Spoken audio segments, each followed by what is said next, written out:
The sound of your name. In a small town nestled between rolling hills and whispering pine trees, there lived a quiet violin maker named Elijah. He was a man of few words, content with the solitude of his workshop where the smell of varnish and age would linger like memories in the air. Elijah had long stopped believing in the kind of love that moved mountains, until the day she walked into his life. Her name was Lila, a traveling pianist with a suitcase full of sheet music and a heart full of wanderlust. She had come to town to escape the noise of the city, seeking stillness and inspiration. When she entered Elijah's shop one autumn morning, rain clinging to her coat and a shy smile playing on her lips, the world seemed to pause. "I heard you make violins," she said softly. "Would you mind if I watched?" Elijah didn't know what to say. No one had ever asked to simply watch. But something in her voice, a kind of warmth wrapped in melancholy, made him nod. Days turned into weeks. Lila began visiting every morning, sitting by the window with a cup of tea while Elijah worked. They rarely spoke at first, but their silence was never awkward. It was as though their souls were tuning themselves to the same frequency. Then one day, she brought her piano. It was an old, upright thing with chipped keys and a voice that cried out for company. She placed it in the corner of the workshop, and while Elijah shaped wood, she played, haunting, beautiful melodies that filled the room like light pouring through stained glass. Music became their language. He would craft the body of a violin with delicate hands, and she would answer with a song. They didn't need confessions or declarations. Every note, every gesture, every glance said what words could not. One winter night, as snow dusted the town in silver, Elijah handed her a violin he had spent 3 months making. The back was carved with the outline of a falling star, inspired by the night they'd watched the meteor shower in silence, side by side. He said, "This is yours." She took it with trembling fingers and played the first notes, and the sound was unlike anything they had ever heard. It was soft but fierce, aching but hopeful. It was the sound of love that had grown like ivy between two broken hearts. But love, like music, is fleeting. Spring came, and with it, an offer for Lila to tour Europe with a renowned orchestra. It was her dream, the one she had carried long before she met Elijah. "I don't want to leave," she whispered one morning, resting her hand on his. "But I don't want to stay out of fear." Elijah nodded. "Then go. And carry my heart with you." She kissed him for the first time, slow and tender, like the final note of a lullaby. Then she left, the violin he made for her nestled in her arms. Years passed.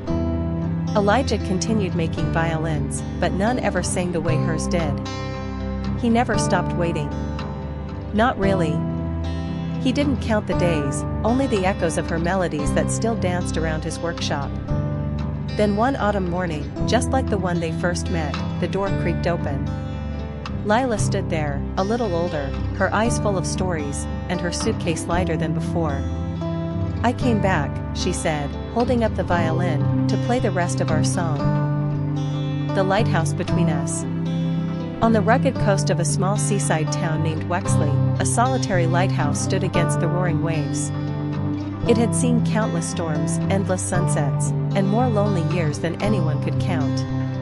But what it remembered most vividly was the love story of Emma and Lucas. Emma Hawthorne was a writer from the city, retreating to Wexley to finish her latest novel. Burned out by deadlines and tired of the city's noise, she rented a small cottage near the cliffs for the summer. Each morning, she'd walk along the shore, collecting her thoughts and seashells. And each evening, she'd watch the lighthouse blink in the distance, its light steady and comforting. Lucas Gray was the lighthouse keeper. A quiet man in his 30s, he had lived most of his life by the sea, finding peace in the rhythm of tides and solitude. After losing his brother years ago in a storm, Lucas found comfort in the lighthouse, a guardian to others, a memorial to him. Their first meeting was accidental. One windy afternoon, Emma wandered too close to the cliffs and slipped. Lucas, who was doing his regular patrol, saw her fall and rushed to help. He carried her back to his cottage near the lighthouse, and that was where everything began. Emma was intrigued by Lucas's silence, his calm, and the stories behind his ocean eyes. Lucas, on the other hand, was drawn to her laughter, her warmth, and the way she wrote her world into words. They spent days together, exploring tide pools, cooking by candlelight during storms, and sharing stories of grief and hope. As summer turned to fall, Emma found herself writing less about fiction and more about him. Her heart, once numb from the city's pace, now beat for the quiet moments, watching seagulls together, the brush of his hand when he passed her a cup of tea, the way he looked at her when he thought she wasn't watching. Lucas was falling too, but he was afraid. Afraid of opening his heart again. Afraid she'd leave, like the others before her. And Emma, sensing his hesitation, held her words in silence, hoping her presence was enough. Then came the storm. One night, a fierce hurricane rolled in from the sea, stronger than any Wexley had seen in years. Power went out, trees fell, and the town braced itself. Emma rushed to the lighthouse, knowing Lucas would be there, guiding ships to safety. She found him standing by the beacon, soaked but unwavering. Without a word, she joined him. They stayed through the night, keeping the light alive. By morning, the storm had passed. And so had Lucas's fears. He turned to her, eyes tired but full of something unspoken. I've spent years lighting the way for others, he said. But you lit the way back to me. Tears filled Emma's eyes. I don't want to be a chapter. I want to be your story. They kissed then.